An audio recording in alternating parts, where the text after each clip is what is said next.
हाँ जी जनाब, अस्सलाम वालेकुम। कैसे हैं सब? उम्मीद है सब खैर क्या। अच्छा जी।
अच्छा मुझे बताओ, आवाज़ ठीक आ रही है आज?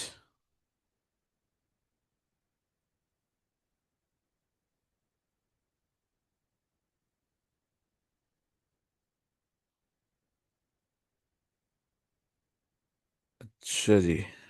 चलो। अच्छा भाई, हम बात कर रहे थे क्वेश्चन नंबर 6 की। और क्वेश्चन 6 में मैं क्या कैलकुलेट करना था? बेसिकली क्लोजिंग स्टॉक कैलकुलेट करना था। ठीक है, हमारे पास चार डिफरेंट किस्म के प्रोडक्ट्स है। Product A, product B, product C and product D. हमने कहा ठीक है, चार प्रोडक्ट है हमारे पास। पहले दो पे वेटेड एवरेज लग रहा है और अगले दो पे फाइफो मेथड लग रहा है। तो जब भी हमने क्लोजिंग इन्वेंट्री कैलकुलेट करनी है तो हमें तीन चीज़ें चाहिए, बल्कि दो चीज़ें चाहिए, तीसरी चीज़ तो ऑटोमेटिकली कैलकुलेट हो जाएगी। सबसे पहले तो हमें चाहिए क्वांटिटी, उसके बाद चाहिए कॉस्ट पर यूनिट। जब क्वांटिटी और कॉस्ट पर यूनिट मेरे पास आ जाएंगे क्लोजिंग के, तो फिर मैं अमाउंट तो ऑटोमेटिकली कैलकुलेट कर ही लूँगा। ठीक है। तो सबसे पहला काम हमने क्या करना है? सबसे पहला काम हमने करना है, हमने क्वांटिटी निकालनी है किसकी? क्लोजिंग इन्वेंट्री की। अब उसने डाटा जो मुझे दिया था, क्लोजिंग इन्वेंट्री तो उसने मुझे दे दी। ठीक है। साथ में उसने डैमेज यूनिट्स भी दे दिए उनमें से, कि उसने कहा जी damage units included in closing stock. Closing stock में कुछ डैमेज यूनिट्स भी हैं। तो हम क्या करेंगे? सबसे पहले तो उठाएंगे अपने क्लोजिंग यूनिट्स को, वर्किंग नंबर वन। अच्छा, ये जितना काम करना है ना हमने वर्किंग में करना है। तो वर्किंग करेंगे और बाद में उसको जो मेन चाहिए हमें क्लोजिंग स्टॉक की वैल्यू, वो मेन पेज पे लिखेंगे। ठीक है। तो वर्किंग नंबर क्या है? Number of units. अब कुछ डैमेज यूनिट्स हैं, कुछ अच्छे वाले यूनिट्स हैं। और प्रोडक्ट कितने हैं मेरे पास? चार। Product A, product B, product C and product D. अच्छा, हमारे पास टोटल यूनिट्स कितने थे जो क्लोजिंग में थे? ठीक है। तो उसने कहा जी क्लोजिंग यूनिट्स है मेरे पास 5,000, 10,000, 15,000 और 24,000। ठीक है। 5,000, 10,000, 15,000 और 24,000। अब इसमें से डैमेज यूनिट्स हम अलहदा कर देंगे। डैमेज्ड यूनिट्स उसने मुझे अलहदा बता दिए, कितने कितने, कितने कितने भाई। डैमेज यूनिट्स में अगर मैं आऊं, तो ये डैमेज यूनिट्स है मेरे पास, 300, 600, 800 और 1500। तो ये निकाल देंगे, तो हमारे पास जो पीछे बचेंगे वो कौन से हैं, अच्छे वाले यूनिट्स। 300, 600, 800, 1500। तो अब जो पीछे मेरे पास यूनिट्स बच गए, ठीक है, टोटल में से डैमेज निकाले तो कितने रिमेनिंग कितने रह गए।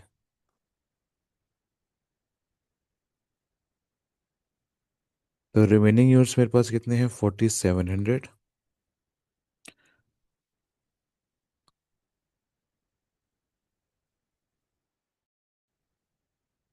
ठीक है, नेक्स्ट आ गया 9400, 14200, गुड, 22500। तो क्वांटिटी तो मेरे पास कैलकुलेट हो गई, क्वांटिटी का रोला तो नहीं है। ठीक है, क्वांटिटी मेरे सामने आ चुकी है हर एक की, कि हर एक की क्वांटिटी कितनी कितनी है। ठीक है। अच्छा,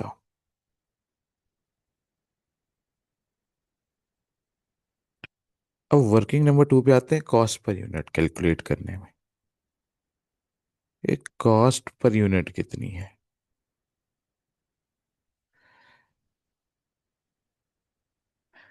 इधर भी मेरे पास कितने हैं, बेसिकली 4 प्रोडक्ट है। ठीक है, पहले आएगा मेरे पास product A, product B, product सी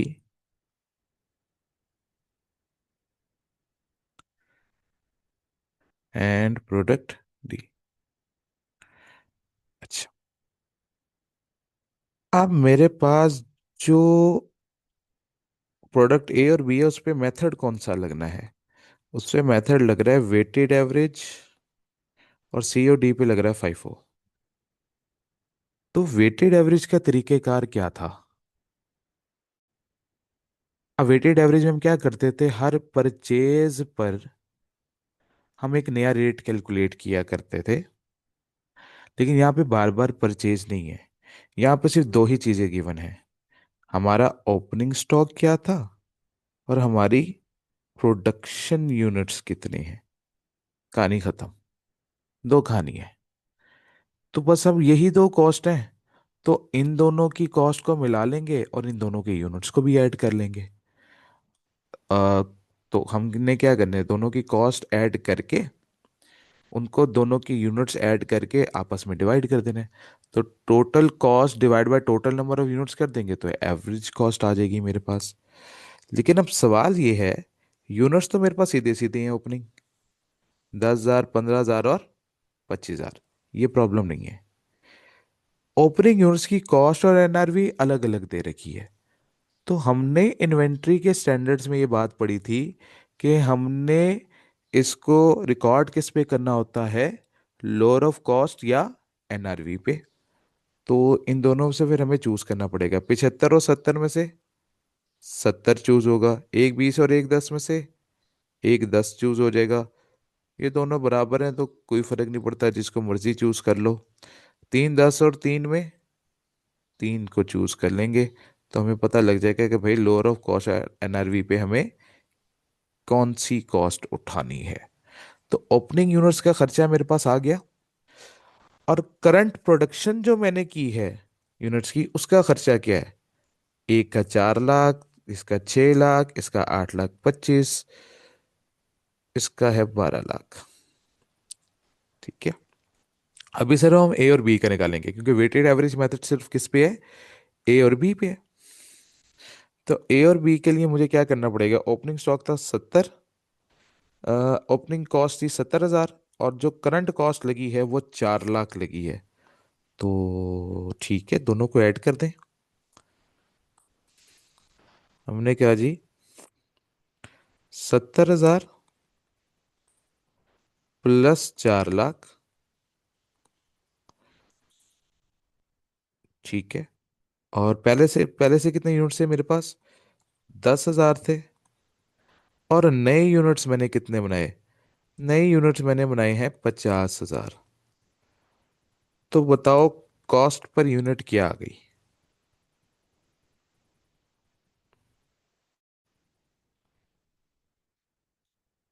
हाँ जी, कॉस्ट पर यूनिट क्या है? 7.83।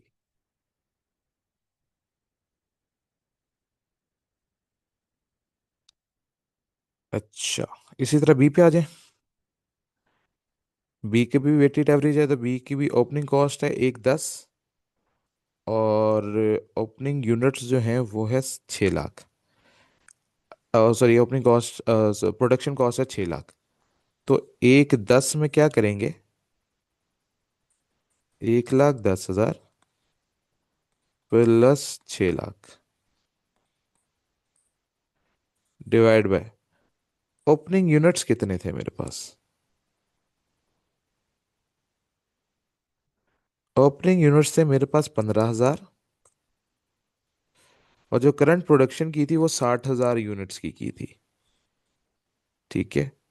तो 15,000 प्लस 60,000।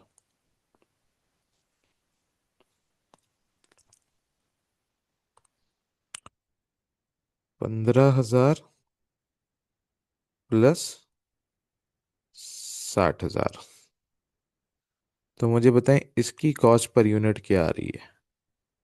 9.47। अच्छा,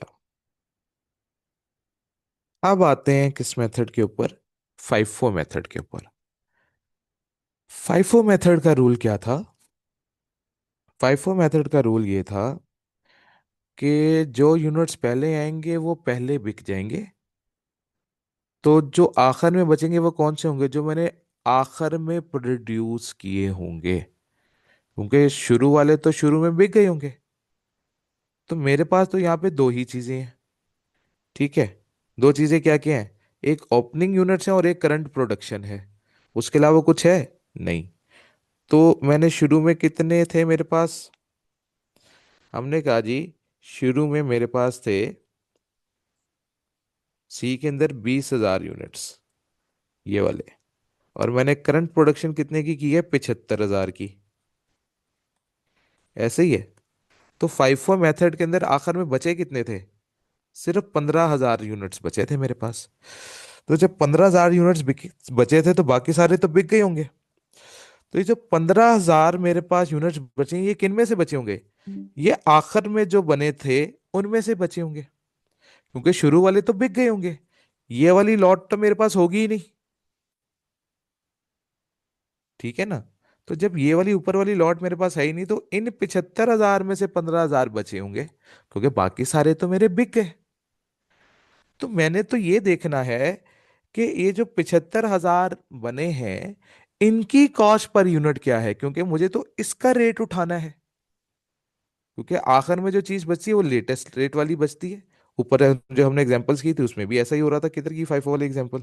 ये वाली, जब हमने, ठीक है ना? तो हमेशा क्या बचता है, ये देखो, जब मैंने यहाँ पे कर रहा था फाइफो मेथड में, तो इसमें से 500 बचे थे ना, आखिर वाले में से। बाकी सारे तो कट कटा हो गया था। ओपनिंग यूनिट से 1,000 के, वो खत्म होते गए, खत्म होते गए, सारा कटता गया। इन 1,500 में से मेरे पास ये 500 बचा था। राइट। तो उसका मतलब है जो आखिर में हम खरीदते हैं या जो आखिर में हम बनाते हैं, उसमें से बचता है क्लोजिंग स्टॉक में।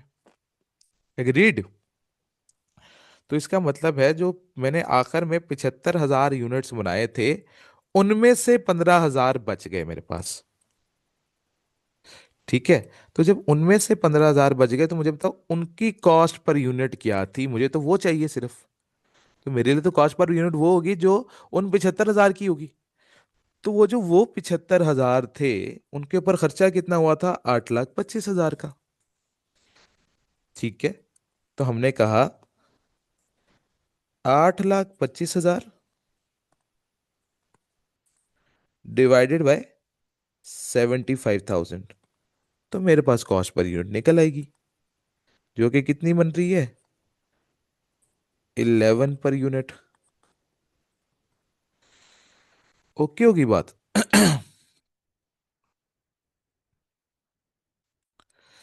ठीक है, इसी तरह आ जाते हैं डी पे। डी पे भी फाइव लगना है। तो शुरू में मेरे पास 25,000 यूनिट्स थे, बनाए मैंने 1 लाख, आखिर में बचे हैं 24,000। तो जो 24,000 बचे हैं वो तो आखिर वाले में से बचे होंगे, ये तो खत्म हो गए होंगे मेरे पास, क्योंकि बाकी सारे तो बिक गए। तो आखिर वाले 1 लाख में से मेरे पास 24,000 बचा हुआ है।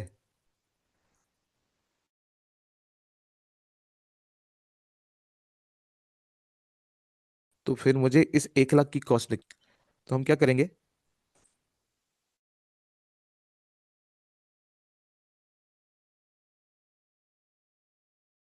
12 लाख को,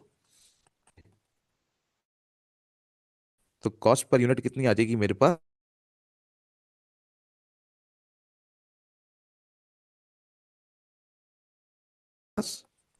12 पर यूनिट आ जाएगी।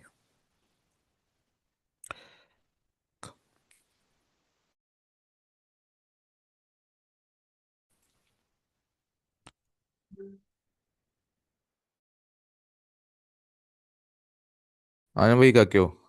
कॉस्ट पर यूनिट तक कोई मसला, कोई सवाल?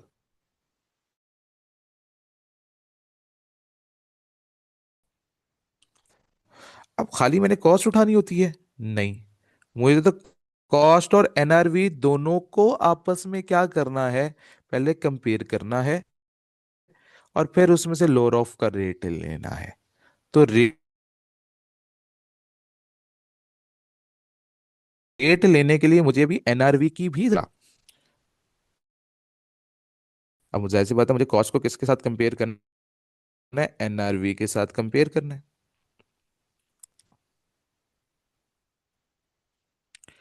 ठीक है, तो वर्किंग नंबर 3, एनआरवी। अच्छा, ये जो एनआरवी टेस्ट लगता है, मेरा एक बड़ा छोटा सा सवाल है।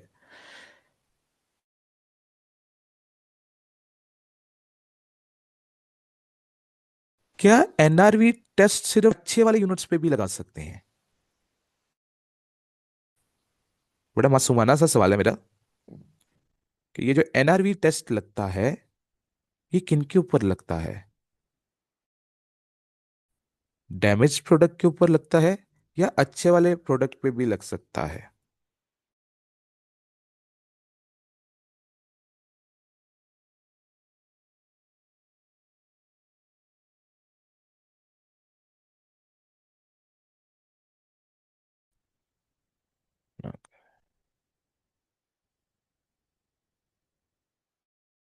हाँ भाई बताएं।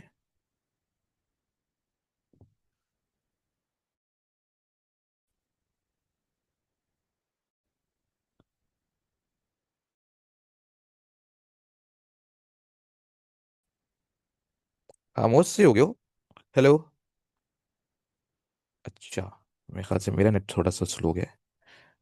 बिल्कुल ठीक है, दोनों पर लगता है।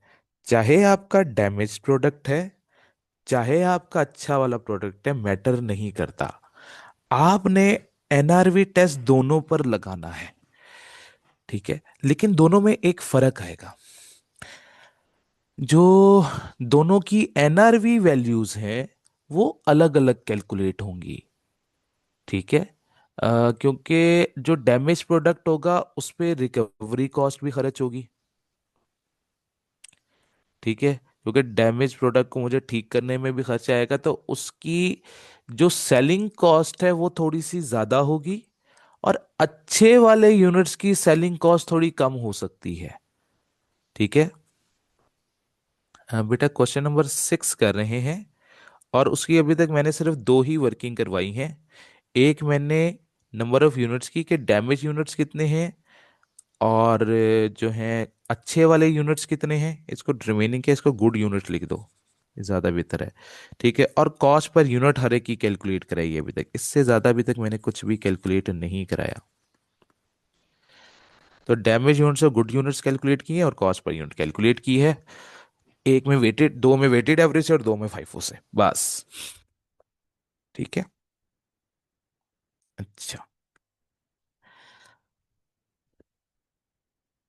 नहीं जी। अब हमने कहा एनआरवी, हमने इसका मतलब है ये चीज हमें पता है कि एनआरवी जो है वो मैंने दोनों यूनिट्स की कैलकुलेट करनी है। अच्छे वाले यूनिट्स की भी कैलकुलेट करनी है और खराब वाले यूनिट्स की भी कैलकुलेट करनी है। चलो, ये बात तो हमें पता है। That's good. तो एनआरवी का फॉर्मूला क्या होता है? अगला सवाल। हमने कहा जी उसका फॉर्मूला होता है estimated selling price minus estimated selling cost. ठीक है। तो पहले तो एस्टिमेटेड सेलिंग प्राइस निकाले। अच्छा, एस्टिमेटेड सेलिंग का एनआरवी क्या होती है? Net realisable value. यानी कि आने वाले वक्त में ये मुझे कितने पैसे रियलाइज करवा के दे सकता है। आने वाले वक्त में ये मुझे कितने पैसे रियलाइज करवा के दे सकता है, दैट इज योर एनआरवी। हमने कहा ठीक है। फ्यूचर की बात हो रही है, यानी कि फ्यूचर में तो एस्टिमेटेड सेलिंग प्राइस आएगी सबसे पहले तो, कि भाई बिकेगा कितने का। तो हमने कहा जी what is the selling price per unit. तो ये मेरे पास ये मौजूद है, 10, 12, 12, 12.5। ये मेरे पास आ गई सेलिंग प्राइस।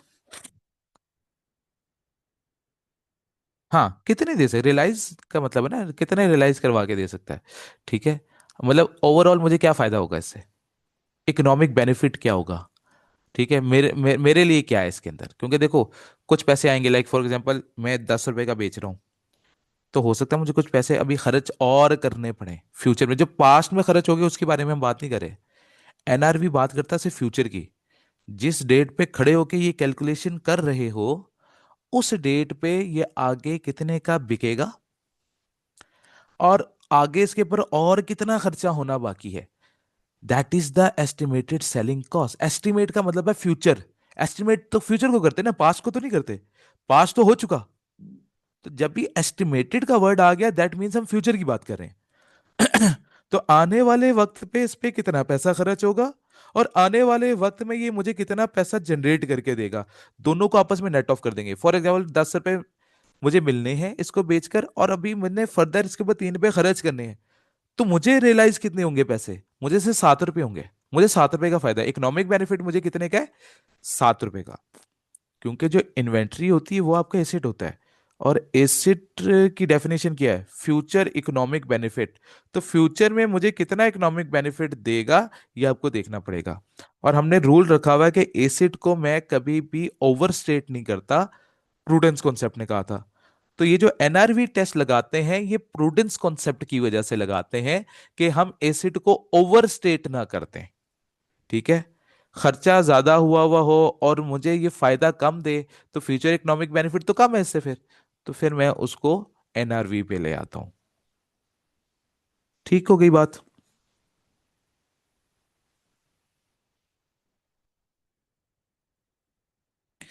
ठीक है। तो हमने कहा एस्टिमेटेड सेलिंग प्राइस कितनी कितनी थी? 10, 12, 12, 12.5। हमने कहा जी 10, 12, 12, 12.5। अच्छा। अब अभी हम पहले क्या करेंगे? पहले हम एनआरवी निकालेंगे अच्छे वाले यूनिट्स की। तो अच्छे वाले यूनिट्स की क्या सेलिंग कॉस्ट हो सकती है? और कुछ खर्चा तो मेरा हो चुका है, कुछ खर्चा भी होगा। कौन सा खर्चा होगा? सेलिंग कॉस्ट का, वेरिएबल सेलिंग कॉस्ट। ये अभी मेरा खर्चा होना बाकी है। इस फेस सेलिंग कॉस्ट क्या होती है? हो सकता है हमने जो अपने सेलर्स हायर किए हुए हैं वो मुझसे कमीशन लेते हों, तो जब मैं यूनिट्स वो लोग बेचेंगे तभी उनको मुझे उनका कमीशन देना है। तो अभी तक तो आपके ये यूनिट्स नहीं बिके ना, हम तो बात कर रहे हैं क्लोजिंग इन्वेंट्री की। तो क्लोजिंग इन्वेंट्री तो अभी बिकी ही नहीं है। तो जिस दिन बिकेगी उस दिन सेलिंग कॉस्ट खर्च होगी, तो अभी इनके ऊपर कुछ खर्चा होना बाकी है। हाँ, जो मैंने फिनिश गुड्स बना लिए हैं उनके ऊपर तो जितने खर्चे होने थे वो हो गए, उनका तो मसला रहा ही नहीं। मसला किनका रह गया? सेलिंग कॉस्ट का रह गया। तो वेरिएबल सेलिंग कॉस्ट अभी खर्च होगी। लेकिन प्रॉब्लम क्या है? प्रॉब्लम ये है कि मुझे सेलिंग कॉस्ट टोटल दे रखी है, और मुझे यहाँ पे क्या निकालनी है? कॉस्ट पर यूनिट, क्योंकि एस्टिमेटेड सेलिंग प्राइस तो एक यूनिट की है। तो ये जो वेरिएबल सेलिंग कॉस्ट है ये भी मुझे क्या निकालनी है? पर यूनिट कैलकुलेट करनी है, वेरिएबल सेलिंग कॉस्ट। तो इसके लिए मैं क्या करूंगा? वर्किंग नंबर 3.1, जिसके अंदर मैं क्या निकालूंगा? वेरिएबल सेलिंग कॉस्ट कैलकुलेट करूंगा। तो working number 3.1, variable selling cost. चार प्रोडक्ट है मेरे पास, ए, बी, सी एंड डी।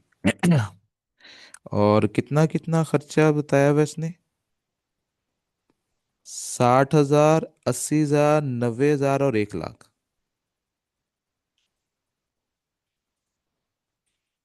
60,000,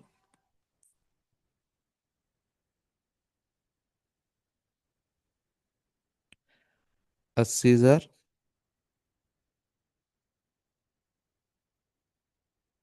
90,000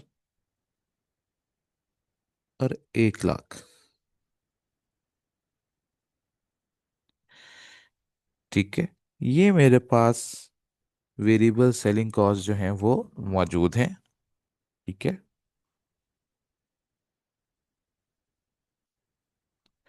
अब मुझे इनके हिसाब से कैलकुलेशंस को जो है वो परफॉर्म करना है। अच्छा, ये जो वेरिएबल सेलिंग कॉस्ट खर्च होती है, ये किन के ऊपर खर्च होती है?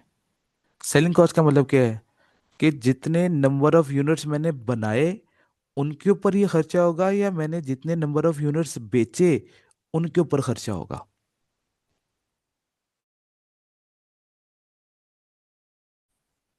तो हमने कहा भाई जितने नंबर ऑफ यूनिट्स मैंने बेचे हैं, सेल किए हैं, उनके ऊपर ये खर्चा होगा। बिल्कुल ठीक है। तो मैंने कितने नंबर ऑफ यूनिट सेल किए, तो मुझे तो डिवाइड उस पे करना पड़ेगा ना, मुझे तो variable selling cost per unit निकालनी है। ठीक है। तो इनको तो मुझे डिवाइड किस पे करना पड़ेगा? जितने यूनिट्स मैंने बेचे हैं। तो क्या मेरे पास नंबर ऑफ यूनिट्स सोल्ड की कोई वर्किंग है? उसने मुझे बता रखी है सवाल में? यूनिट सोल्ड तो उसने मुझे बताए ही नहीं है। मेरे पास प्रोडक्शन है कि मैंने यूनिट्स प्रोड्यूस कितने किए हैं, ये उसने मुझे बताया है। ओपनिंग स्टॉक भी बताया है और क्लोजिंग स्टॉक भी बताया है। ये नहीं बताया कि कितने नंबर ऑफ यूनिट्स सेल हुए हैं। तो वो मुझे कैलकुलेट करने पड़ेंगे। तो उसकी एक और वर्किंग करनी पड़ेगी। वर्किंग नंबर 3.2, वो किसकी है? Units sold. अब यूनिट्स सोल्ड के लिए आप फार्मूला क्या लगाओगे? ओपनिंग यूनिट्स आपके पास कितने थे, प्लस आपने प्रोडक्शन कितने यूनिट्स की, ठीक है, माइनस क्लोजिंग यूनिट्स कितने थे।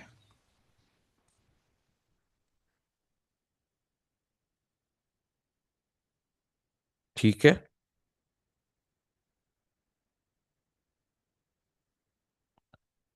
तो opening units plus production minus closing units, तो ये हमें बताया गया कि कितने क्योंकि देखो ओपनिंग यूनिट्स फॉर एग्जांपल मेरे पास 10,000 थे। ठीक है। जैसे हमने ए की कैलकुलेशन की, मेरे पास ओपनिंग यूनिट्स कितने थे? 10,000 यूनिट्स। मैंने प्रोडक्शन कितने यूनिट्स की 50,000 यूनिट्स की है। ऐसे ही है। चेक कर लेते हैं जरा। हाँ, ओपनिंग थी 10,000, मैंने 50,000 बनाए और एंड पे 5,000 बच गए।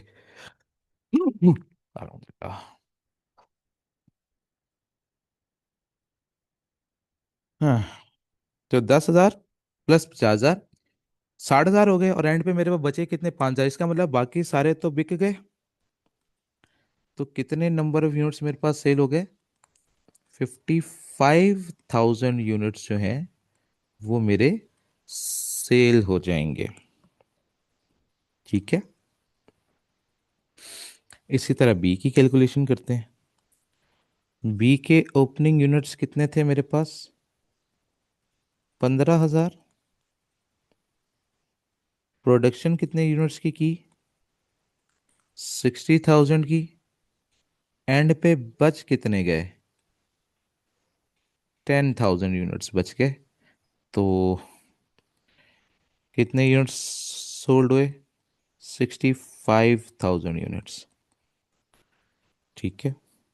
इसी तरह सी की कैलकुलेशन करते हैं। अच्छा, सी के ओपनिंग यूनिट्स कितने थे मेरे पास? सी के मेरे पास ओपनिंग यूनिट से 20, बनाए 75 और एंड पे 15 बच गए। तो 20,000 प्लस 75,000 माइनस 15,000, तो ये कितना आ जाएगा मेरे पास? 80,000। और फिर आ गए हम डी पे।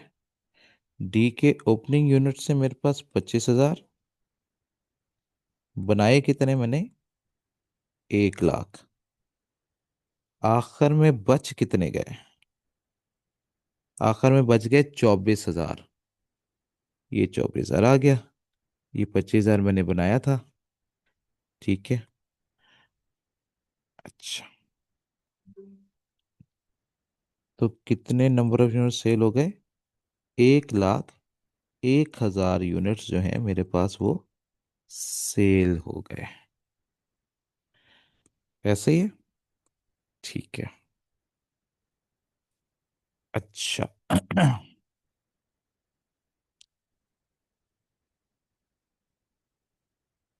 ठीक है, 55 ये आ गया, 65,000 ये आ गया, 80,000 ये आ गया, और 1,01,000 ये आ गया। ठीक है।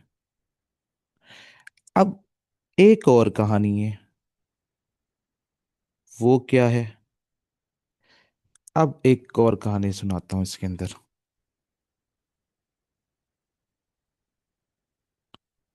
वो ये वाली लाइन पढ़ लो।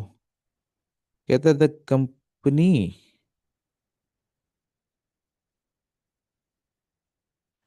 कहता जी the company estimated in January selling expenses were increase by 10%। जितनी भी आपकी सेलिंग कॉस्ट आ रही थी, फ्यूचर में ये 10% से इंक्रीज हो जाएगी।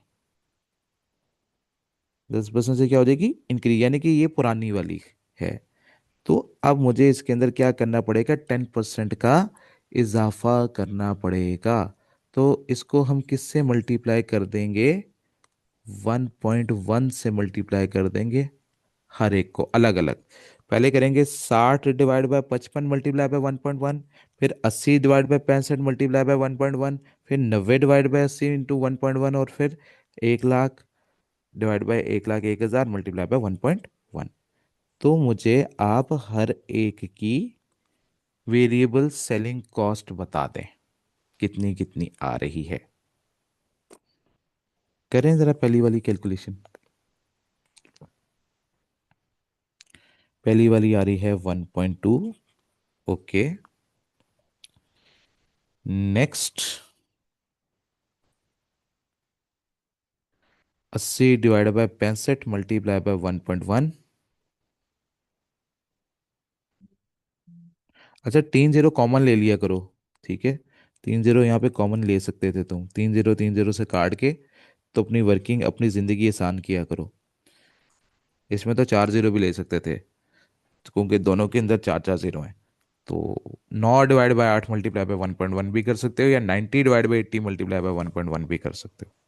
तो दोनों ठीक है। अंबर बेटा, आपका गलत आ रहा है। 0.1135। अच्छा, अंदाजा बेटा कितना आया? 1.2375। ओके ओके, ठीक है। अच्छा, आप बी वाला कह रहे थे बी। ठीक है। सी वाले का क्या है? 1.2375 है, तो 24 कर दो। ठीक है। और 1.089 है, तो इसको आप 1.09 कर दो। 2 डेसिमल प्लेस तक रहने देंगे हम सिर्फ। ठीक है।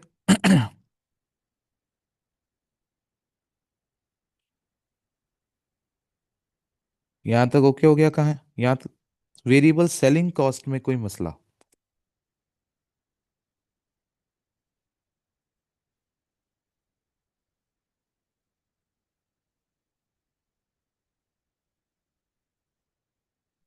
हाँ भाई, वेरिएबल सेलिंग कॉस्ट में बताओ, कोई मसला है? क्लियर है कहानी?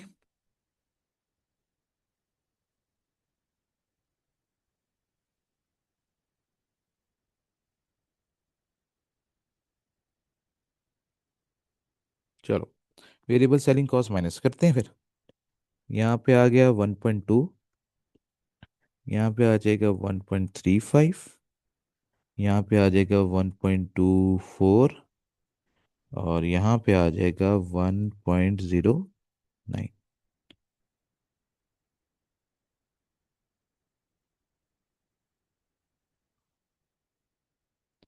तो मेरे पास क्या आ जाएगी? एनआरवी। ये एनआरवी किसकी है? गुड यूनिट्स की। 8.8, 10.65, 10.76 और 11.41। अच्छा, ये तो इनकी आ गई। किनकी? एनआरवी गुड यूनिट्स की। अच्छा, इसके साथ मैंने वर्किंग रेफरेंस नहीं दिया। आप दे देना हर एक के साथ वर्किंग रेफरेंस नंबर 3.2। हर एक के साथ देना ही है, नीचे वाली वर्किंग जो की है मैंने। एग्जाम से निकल गई थी बात। अच्छा, ये तो आ गई एनआरवी अच्छे वाले यूनिट्स की। अब एनआरवी किसकी लेनी है? हमने खराब वाले यूनिट्स की। ठीक है। अब मुझे एक चीज बताओ, चाहे खराब वाले यूनिट्स बेचूं या अच्छे वाले यूनिट्स बेचूं, ये जो वेरिएबल सेलिंग कॉस्ट थी, ये तो मेरी हर हालत में लगेगी ना। क्योंकि ये तो वो जो नंबर ऑफ यूनिट्स में सेल कर रहा हूं उनको बेचने का खर्चा है। तो ये तो हर हालत में ही लगेगा, चाहे जो मर्जी हो जाए। ठीक है ना? तो इसने तो खर्च होना ही होना है। एक्स्ट्रा खर्चा क्या आ रहा है डैमेज में? डैमेज में एक्स्ट्रा खर्चा आ रहा है जो उसकी डैमेज की कॉस्ट है, डैमेज को जो रिकवर कर रहे हैं हम। ठीक है। उसका जो खर्चा है, डैमेज रिकवरी का खर्चा क्या है, रिपेयर का खर्चा क्या है बेसिकली, वो उसने ये बता दिया है। 3, 2, 2.5 और 3.5। तो ये वाला खर्चा आएगा। तो हम एक खर्चा तो ऑलरेडी माइनस कर चुके हैं। हमने सिर्फ अब रिपेयर की कॉस्ट माइनस करनी है। रिपेयर कॉस्ट माइनस करना रह गई है। तो वो हम क्या करते हैं? वो माइनस कर देते हैं। कितनी कितनी है? 3, 2, 2.5 और 3.5।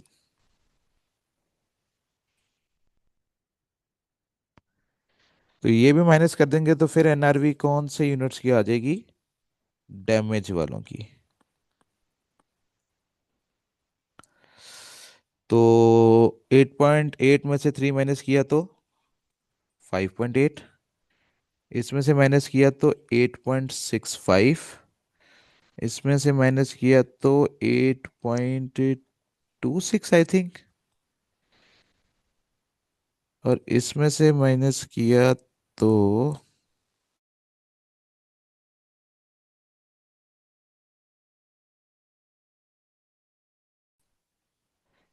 चेक करें क्या ये कैलकुलेशन ठीक है।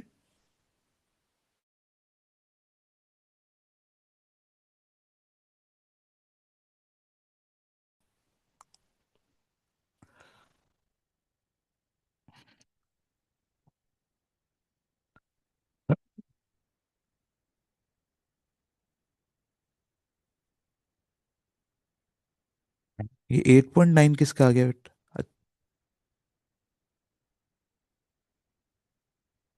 है वो 7.91 कह रहे हो ना वो वाला? बाकी 8.26 ठीक है।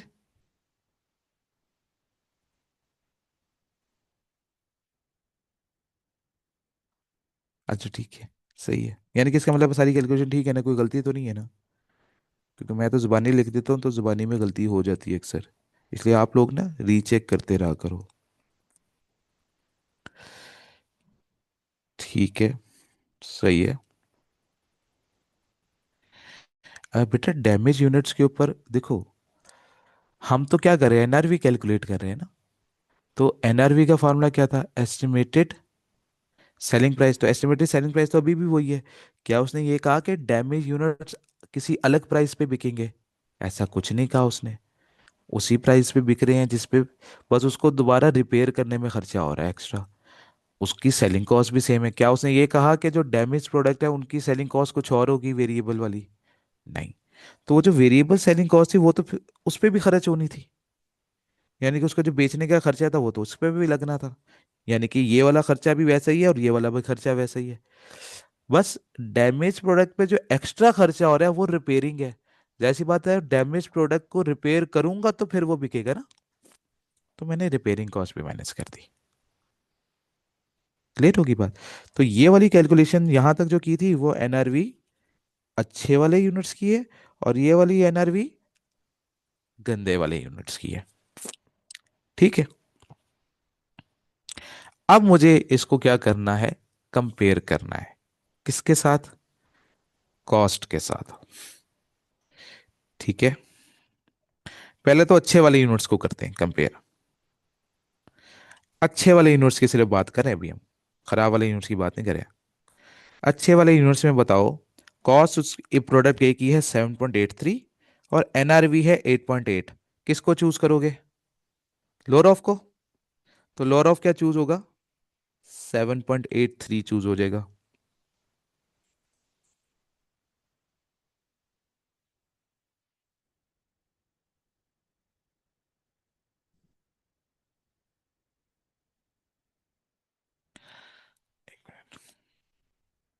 इसमें क्या चूज हो गया? 7.83। ठीक है। 9.47 और 10.65 में क्या चूज होगा? 9.47। ठीक है। 11 में और 10.576 में क्या चूज होगा?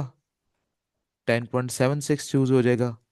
और 12 और 11.41 में 11.41 चूज हो जाएगा।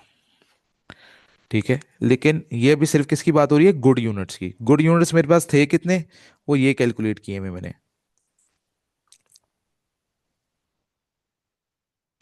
ये मेरे गुड यूनिट्स हैं। ठीक है।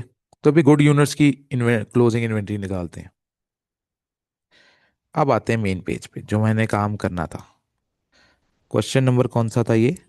6। हम क्या कैलकुलेट कर रहे हैं? Closing inventory.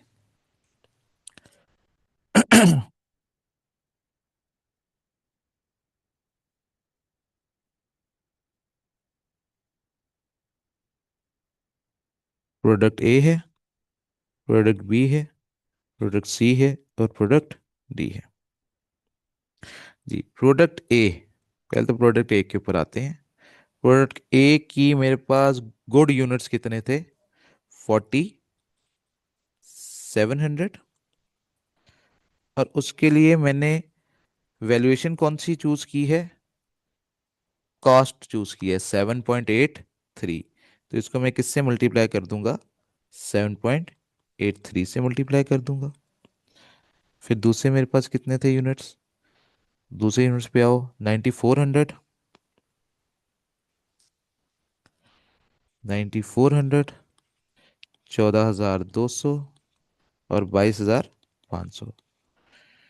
इनको, इनकी इनकी कॉस्ट जो मैंने पर यूनिट चूज की उससे मल्टीप्लाई कर देते हैं। बी मैंने 9.47 है बी का, तो मैंने इसको 9.47 से मल्टीप्लाई कर दिया। सी में हमने किसको चूज किया था, एनआरवी को, जो कि 10.76 थी। ठीक है। और उसमें भी 10.41। अच्छा, इसके लिए ये हो गया प्लस। अच्छा, अब इसके अंदर वर्किंग रेफरेंस भी देना पड़ेगा कि ये कहाँ से उठाया। 7.83 आपने उठाया है, ये आपने उठाया है वर्किंग टू से, और ये आपने उठाया है वर्किंग नंबर थ्री से। ठीक है। प्लस, क्योंकि मेरे पास क्लोजिंग इन्वेंट्री में डैमेज यूनिट्स भी थे। डैमेज यूनिट्स कितने कितने थे, इसके 300 थे, इसके 600 थे, इसके 800 थे और इसके 1500 थे। इनको इनके रेट से मल्टीप्लाई करना है अब, डैमेज वाले से। अब डैमेज का कंपैरिजन करने लगा हूं।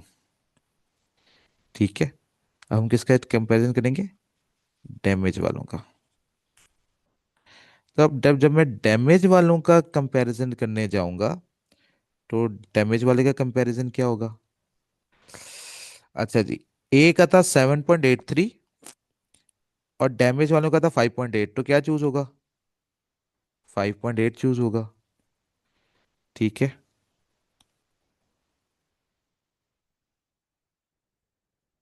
ठीक है, तो इसमें थोड़ा सा लाइट कलर चूज करते हैं, ये वाला। ठीक है। अच्छा जी, इसमें 5.8 चूज होगा। ओके होगी बात। अच्छा, फिर बी में 9.47 थी कॉस्ट, और एनआरवी थी 8.65, तो इसमें भी 8.65 ही चूज होगा।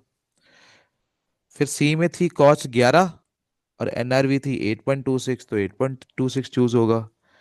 और डी के अंदर कॉस्ट थी 12 और एनआरवी थी 7.91। तो इसमें तो हर एक में क्या आ रही है, एनआरवी ही आ रही है। तो डैमेज प्रोडक्ट में एनआरवी से ही मल्टीप्लाई करेंगे। 5.8, 8.65, 8.26, 7.91। ठीक है। और इसके साथ वर्किंग रेफरेंस नंबर क्या आ जाएगा, हर एक के साथ 3।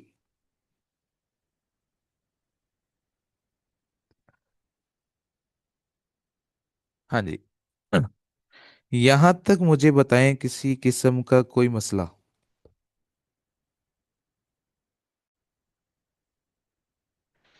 यहां तक कहानी क्लियर है सबको।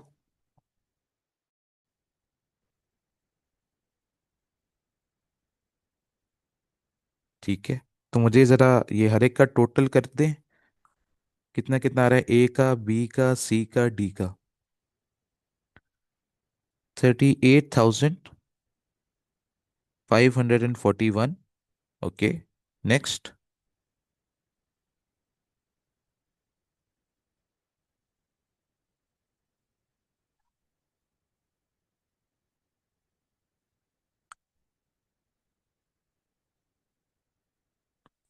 94,208। Okay, next.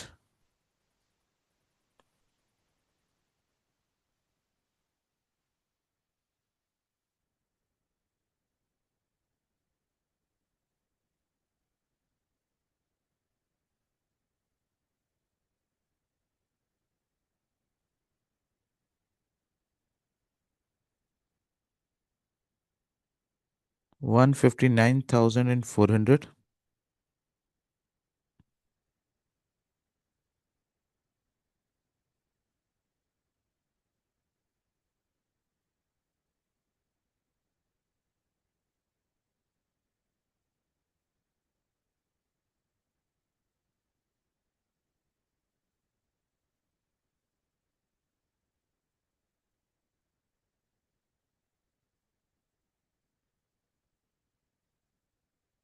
ये आखिर वाले का अलग अलग आंसर क्यों आ रहा है?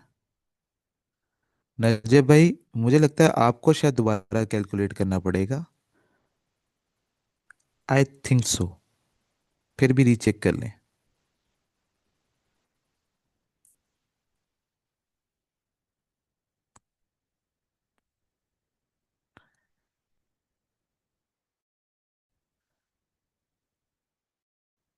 इनका एक टोटल भी कर दें मुझे।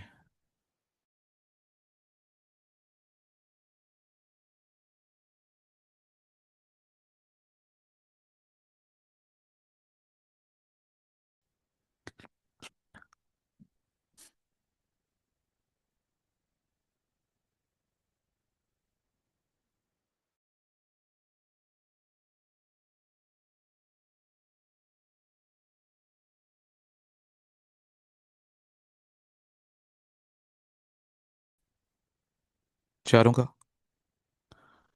538 239। हाँ जी, ये निकल आई हमारे पास क्लोजिंग इन्वेंटरी जो उसने हमसे मांगी थी। तो इसमें कोई मसला?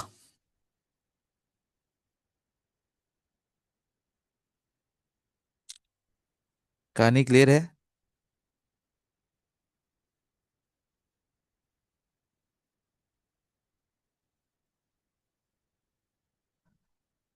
जी बेटा, 22,500 है। 22,500 बेटा।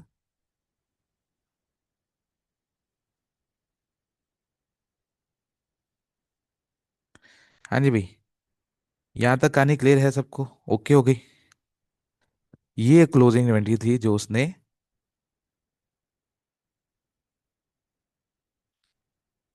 वो तो कॉस्ट वर्किंग नंबर 2 में कॉस्ट पर यूनिट।